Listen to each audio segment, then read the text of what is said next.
mengintegrasikan hasil dari intervensi pijit oksitosin dan pijit oketani pada ibu postpartum. Berikut adalah intervensi yang kami berikan kepada pasien, di mana hari pertama Nyonya R mendapatkan pijit oketani, sedangkan Nyonya A mendapatkan pijit oksitosin. Di hari yang kedua, sebaliknya, Nona A mendapatkan pijit oketani dan Nyonya R mendapatkan pijit oksitosin. Setelah dilakukan intervensi, barulah kita melihat hasil yang akan didapat oleh pasien.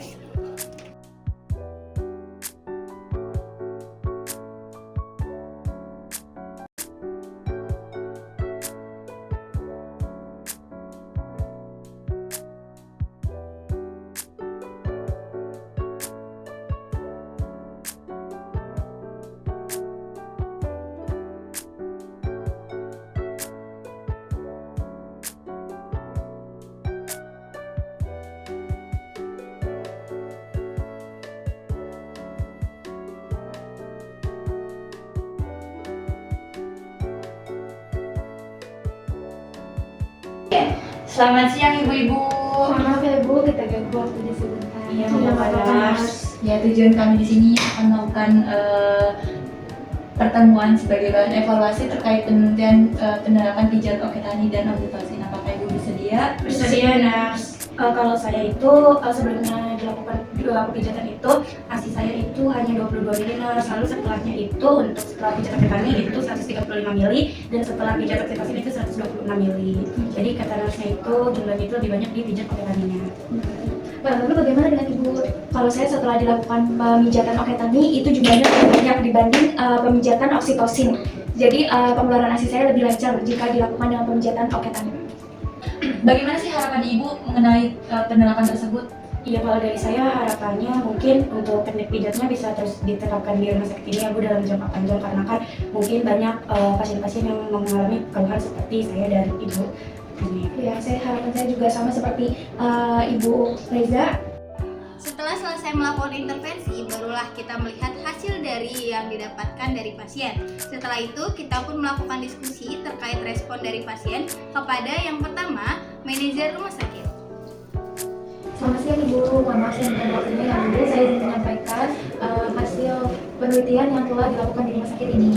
Iya, silakan. Ya, baik Ibu, jadi berdasarkan yang telah dilakukan dapat disimpulkan bahwasanya teknik pijat oketani dan juga pijat oksitosin itu dapat menjadi intervensi utama yang efektif di rumah sakit ini, Ibu.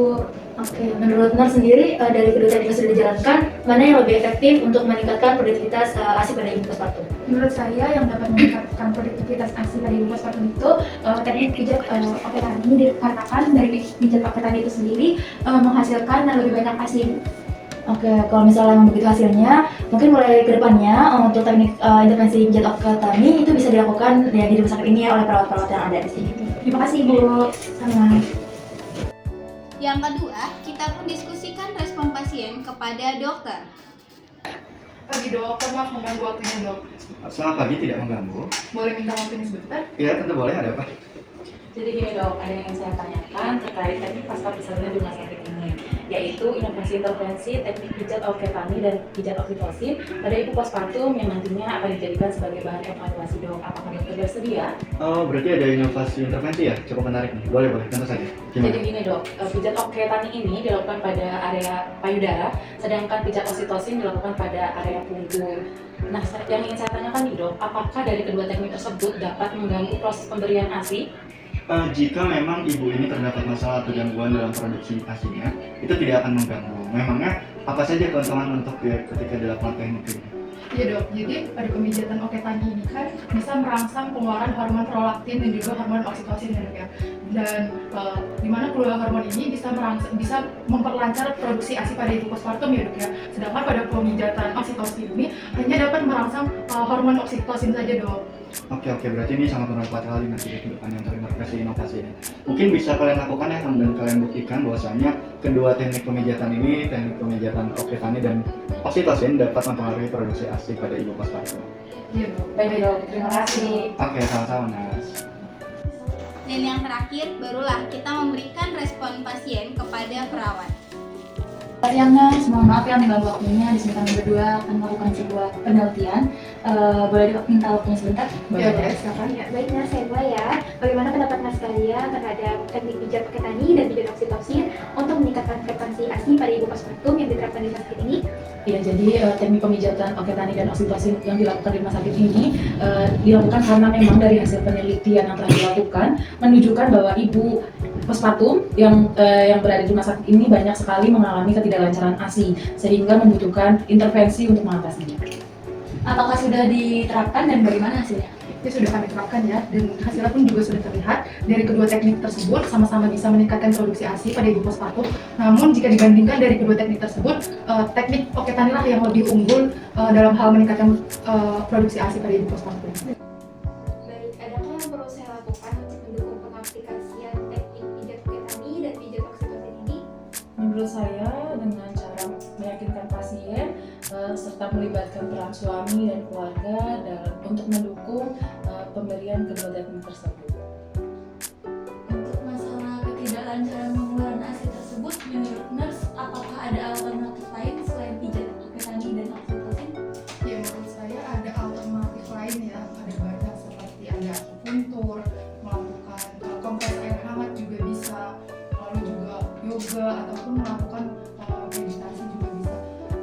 Mungkin dengan dilakukannya teknik-teknik seperti itu juga bisa memperlancar produksi ASI pada ibu postpartum. Bagaimana mengenai potensi manfaat dari teknik pijat oke tani dan pijat oksitosin ini, Nas? Ya, jadi ada manfaat lain ya, ada banyak manfaat seperti juga bisa untuk mengurangi nyeri, lalu juga bisa untuk mengurangi kegemukan pada payudara ibu, juga bisa untuk menyeimbangkan hormonal pada ibu postpartum. Menurut Nas kalian dari kedua teknik tersebut mana yang lebih terjangkau? Kalau ngomong-ngomong tentang terjangkau dari kedua teknik tersebut, keduanya memang terjangkau karena yang membedakan itu hanya area pemijatan ya. Untuk oke tani ini di area payudara, sedangkan oksitosin di area punggung. Bahan dan alatnya memang sama. Baik, bisa disimpulkan ya nurse ya, jadi yang lebih efektif itu adalah pijat oke tani dibandingkan dari pijat oksitosin ya nurse ya.